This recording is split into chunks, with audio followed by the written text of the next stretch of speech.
Escándalo en Palacio Nacional. Hoy, en su conferencia de prensa, Claudia Sheinbaum lanzó una dura crítica contra el nuevo dirigente del PAN, Jorge Romero, acusándolo de estar vinculado a casos de corrupción. La presidenta mostró partes del libro de Felipe Calderón, en el que se revela que Romero, cuando fue delegado en Benito Juárez, cobraba 7 millones de pesos al mes por asociaciones de ambulantes y filtraba el padrón del PAN.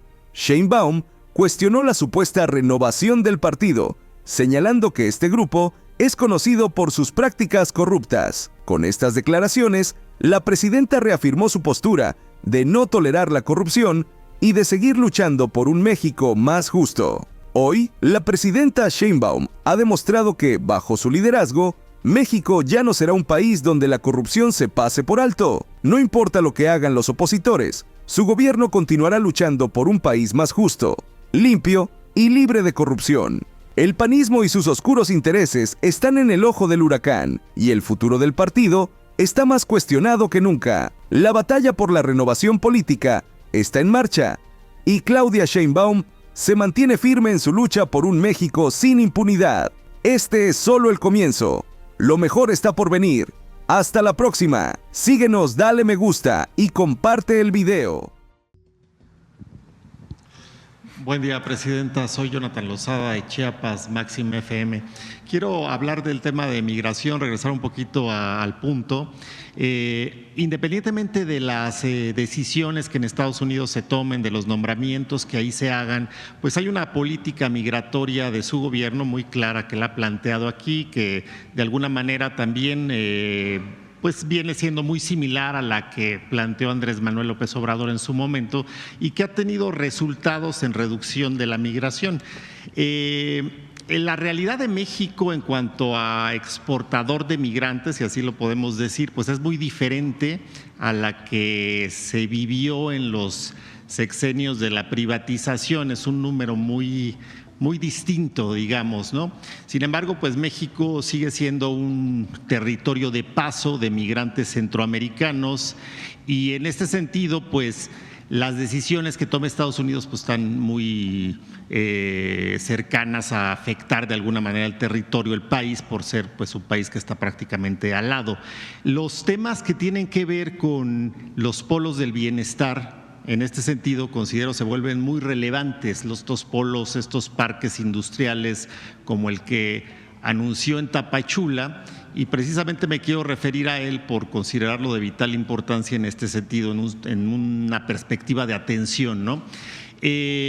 Tapachula, en este caso, lo anunció usted incluso, ahorita me estoy recordando en Comitán de Domínguez, cuando fue candidata junto con el candidato al gobierno de Chiapas, hoy gobernador electo Eduardo Ramírez, de la posibilidad incluso de brindar pues incentivos fiscales. Creo que lo plantearon como una posibilidad de una tasa cero quizá al ISR y al IVA, y quiero preguntarle en ese sentido si esto será una realidad, si hay un avance al respecto, si hay algún diálogo en el que se haya avanzado en este tema.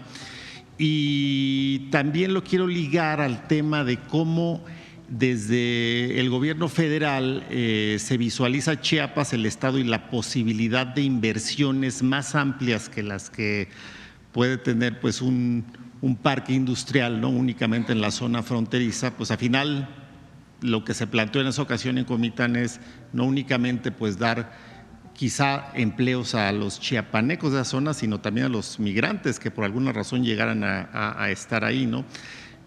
Pero necesitamos gas.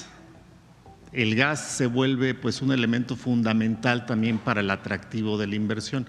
Ya el gobernador electo Eduardo Ramírez había planteado recientemente la posibilidad de que pues a través, por supuesto, del trabajo en colaboración con la Federación pudiese haber un abastecimiento de gas en Tapachula a través de la línea K del interoceánico. Quisiera plantear mis preguntas en ese sentido. Sí. Como ustedes saben, nosotros, nuestra posición en el caso de la migración, que es un programa integral, es la atención a las causas. Mientras no se atienda la razón principal de la migración, es la pobreza, lamentablemente. Las familias buscan una mejor condición de vida, por eso migran. Se migra por necesidad en la mayoría de los casos, tanto en nuestro país como en Centroamérica y en otros países. Y también a veces hay otras causas que impulsan la migración. Entonces, nosotros siempre vamos a tener la posición, por supuesto, dentro de un marco integral, de que hay que atender las causas. Y por eso uno de los objetivos es el desarrollo de estos polos de bienestar, particularmente en la frontera con Chiapas y Guatemala. De hecho, ahora ha habido más conversaciones con Guatemala para poder ya empezar a desarrollar este proyecto que inició con el presidente López Obrador. Ya hay incentivos, si se requieren más va a haber más incentivos, pero el objetivo es generar un proyecto más allá de los incentivos y esperar la inversión, sino realmente generar un proyecto integral para esa zona que permita trabajo evidentemente para los habitantes de Chiapas, pero también de contención de la migración en el sur de nuestro país de la forma más humanitaria posible, que es ofreciendo empleo y desarrollo en toda esta zona. Chiapas, como Oaxaca, es un estado de muchas comunidades indígenas y pueblos indígenas. Y hoy, con el cambio del segundo constitucional, y además lo hacemos por convicción, pues cualquier desarrollo tiene que ser consultado con los pueblos. Entonces no es solamente, y además hay recursos naturales muy importantes. Entonces cualquier desarrollo que tenga que ver con industria manufacturera o agroindustrial, pues primero tiene que ser también incluyente, es decir, que no solamente es el empleo, sino que genere otros beneficios. Y también pues tiene que haber esta consulta que es indispensable. Yo creo que no hay que adelantarse tanto. O sea, ya estamos trabajando en ello, está por entrar el nuevo gobernador, está trabajando el canciller y las distintas secretarías, y ya en su momento lo vamos a presentar.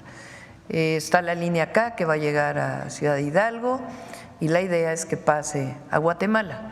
Entonces no hay que adelantarse tanto en el sentido de que hay proyecto integral y vamos a ir dando los resultados y establecer pues la comunicación con el presidente electo Donald Trump para poder pues avanzar en estos proyectos. En otra pregunta, Presidenta, el jueves pasado hubo una reunión de la Comisión Internacional de Límites y Aguas en una firma de un acta 331 para el abastecimiento de agua tanto a Estados Unidos de Norteamérica como a México. Hemos leído el comunicado y un poco la información al respecto y quisiera preguntarle si tiene información para puntualizar un poco sobre qué cambia o qué es lo que el acta 331 añade o clarifica en torno a este tema del abastecimiento del agua. Es un acuerdo que se tomó hace como 2 o 3 años, no recuerdo bien la fecha, cuando fue, entre otras, pues la mayor sequía en esta zona, de actualización de este tratado. No cambia el tratado en esencia, sino de cumplimiento de una serie de metas que se propusieron en ese momento. Entonces no tiene mucho mayor alcance que el cumplimiento de estas metas y en este momento hay disponibilidad de agua para poderlo hacer, pero no hay un cambio profundo en este sentido.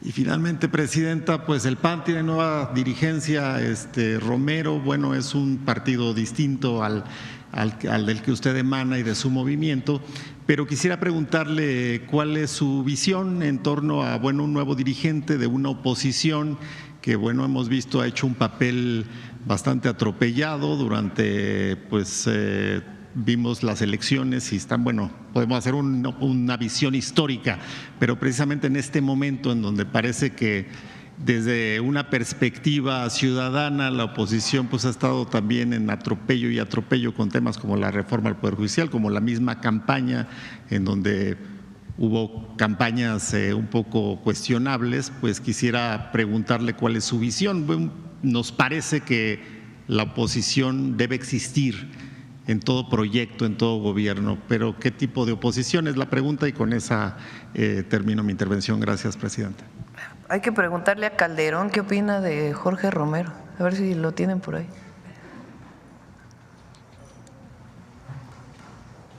En su libro dice: Jorge Romero, de la Ciudad de México, exdelegado en Benito Juárez, famoso por los casos de corrupción que constantemente empresas extorsionadas revelan.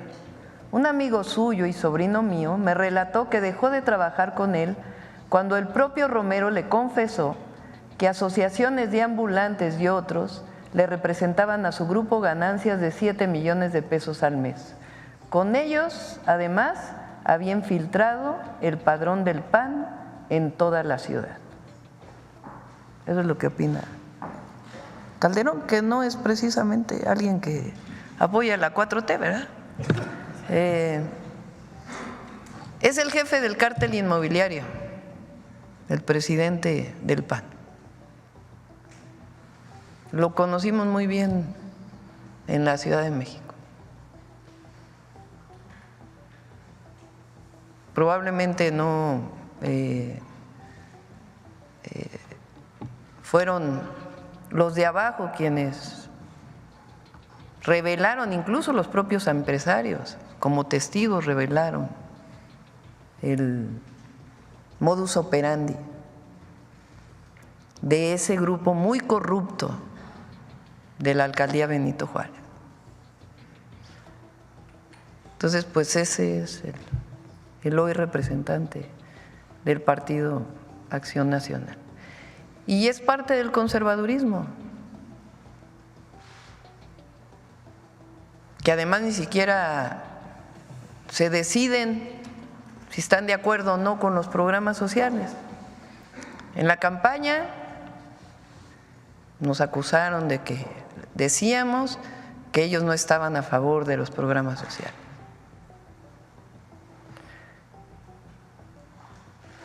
Después, ahora cuando se hacen los programas de bienestar o sociales, parte de la Constitución, vota el PAN a favor en lo general. Luego aquí en la mañanera digo, ahora sí están a favor, pero ¿cómo si Marco Cortés dijo hace unas semanas o unos meses que su gran error en la campaña fue decir que estaban a favor de los programas sociales?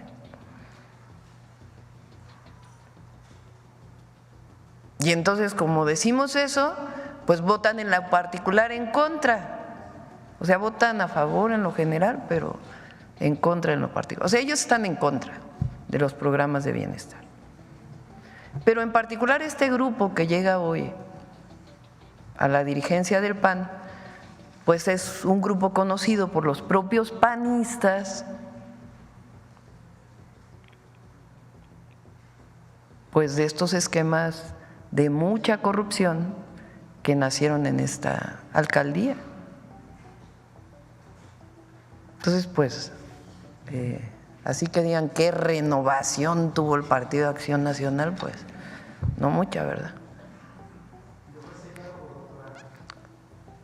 La Secretaría de Gobernación siempre está ahí para dialogar eso, pero sí es importante que pues, se conozca el antecedente, ¿no?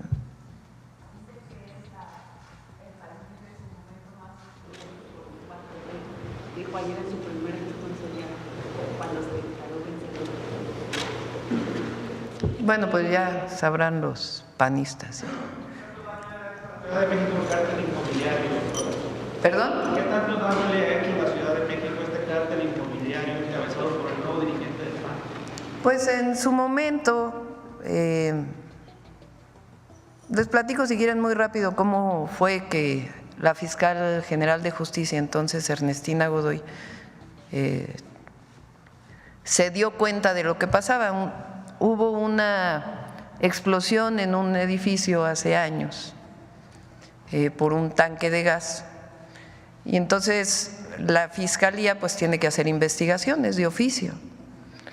Entonces empieza a hacer las investigaciones y se empieza a dar cuenta que los departamentos están a un mismo nombre.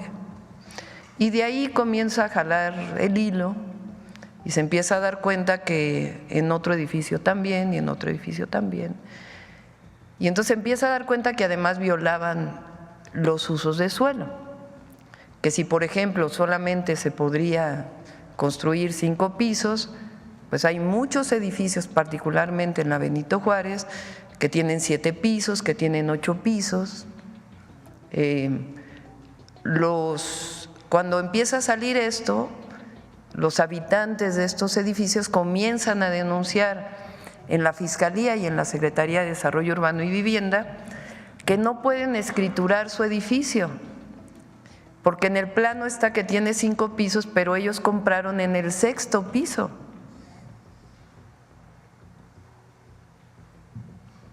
Entonces era inexistente su departamento. Y así se empezó a revisar cuántos edificios y desde cuándo tenían más pisos. Y entonces encontró un modus operandi donde el constructor daba dinero al alcalde delegado en su momento para permitirle construir pisos de más. Entonces de ahí pues hubo denuncias incluso de los propios constructores y se detuvieron a varias personas. Una de las personas detenidas fue explicando cómo era el modus operandi en aquel momento, que era pues uno de los operadores de este grupo de mucha corrupción. Entonces a eso se le llamó el cártel inmobiliario. Y hay muchas personas detenidas. Y esto empezó, entre otros, cuando esta persona fue el delegado de la Benito Juárez. Entonces Calderón, que entonces, ya no sé si Calderón está en el PAN o no, pero incluso Margarita Zavala tiene por ahí una entrevista que creo que le hace Loret de Mola, donde denuncia en Televisa, hace ya años, lo que en la época de Mancera, que en su momento denuncié cuando fui candidata a la jefatura de gobierno, en el 2018 creo, de ese fondo que se hizo para la reconstrucción después del sismo, que se repartieron entre los diputados de entonces, que afortunadamente se pudo parar en aquel momento y ya se evitó que se hiciera ese fondo, pero todavía pudieron hacerlo. Es decir, los propios panistas los denuncian por este pasado de corrupción. Entonces, pues eso es lo que llevó a la dirigencia del PAN. Y diálogo, pues siempre van a tener ahí con la Secretaría de Gobernación, pero también es importante que se conozca, que se sepa.